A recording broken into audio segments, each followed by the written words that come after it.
आइए तुलसी Tapovan YouTube channel में आप सभी भक्तों का स्वागत है। इस वीडियो में हम कुछ विशेष खास चर्चा कर रहे हैं, वो ये है कि चातुर्मास कब से शुरू होता है और चातुर्मास में क्या क्या काम भूल करके भी नहीं करने चाहिए। इस वीडियो में हम ये चर्चा कर रहे हैं। तो आइए सबसे पहले तो हम आपको यह निवेदन कर दें कि चातुर्मास है वो देवशयनी एकादशी से आरंभ होता है और हरि प्रबोधनी एकादशी तक 4 महीने तक चलता है।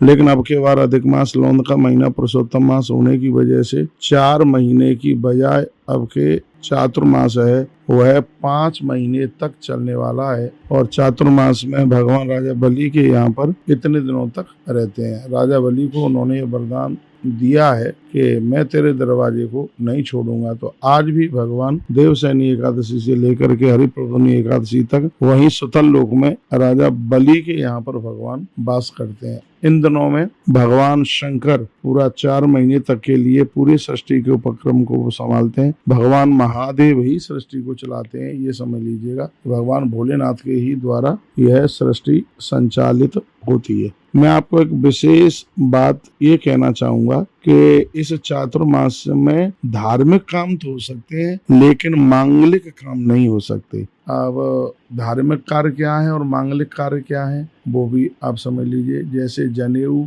मुंडन और विवाह ये मांगलिक कार्य हैं, तो यह मांगलिक कार्य बिल्कुल भी नहीं होने चाहिए। उनको मना किया गया हमारे शास्त्रों में। ना आप बच्चों का मुंडन करा सकते हैं, ना आप जनेऊ संस्कार करा सकते हैं, ना आप शादी विवाह करा सकते हैं। यह है मांगलिक कार्य। धार्मिक कार्य क्या है? धार्मिक कार्य में यात्रा है, देव यात्रा है और कथा वार्ता, ये सब चीजें, व्रत उपवास, ये सब आप कर सकते हैं, लेकिन इसमें आप मांगलिक कार्य नहीं कर सकते। चातुर्य मास में नीला और काला वस्त्र बिल्कुल भी नहीं पहना जाता। बैगन का बहुत ज्यादा परहेज इसमें किया जाता है। चातुर्मास यदि जमीन में सो करके और एक समय भोजन करके और सूर्य उदित होने से पहले स्नान करके और गुरु मंत्र का जप करके यदि 4 महीने निकाले जाएं तो साधना को एक बहुत बड़ी शक्ति, साधना को एक बहुत बड़ी ताकत मिलती है। हम वैष्णव जनों के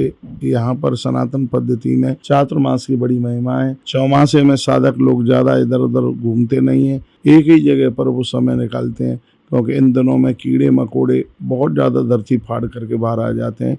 कभी जीव हिंसा, जीव हत्या ना हो, उसकी वजह से साधक लोग एक ही जगह पर बैठ करके साधना करते हैं। चातुर्मास की बहुत भारी महिमा है। चातुर्मास में भगवान नारायण के ऊपर तुलसी पत्र और भगवान शिव के ऊपर बेल पत्र चढ़ाने का भी बहुत बड़ा माहात्म्य है। इन दिनों में शालग्राम भगवान का शंख से आप अभिषेक और सरंगी से भगवान भोलेनाथ का आप अभिषेक करें। याद रखें कि चौमासा जिस दिन हरि प्रबोधनी एकादशी शुरू होती है, चातुर्मास उसी दिन से आरंभ हो जाता है। तो अब के बार जो चातुर्मास है वो 29 जून से आरंभ हो रहा है, क्योंकि 29 जून को हरि प्रबोधनी एकादशी है और ये 23 नवंबर तक चलेगा। उस दिन देव उठनी एकादशी है। वैसे साधक ज़्यादातर ऐसे कार्तिक पूर्णिमा तक इस व्रत को लेकर के चलते हैं। ठीक है, बहुत बढ़िया है, अच्छा है। अब के बार चातुर्मास के जो दिन हैं वो 148 दिन है। 148 दिन तक चौमासा है।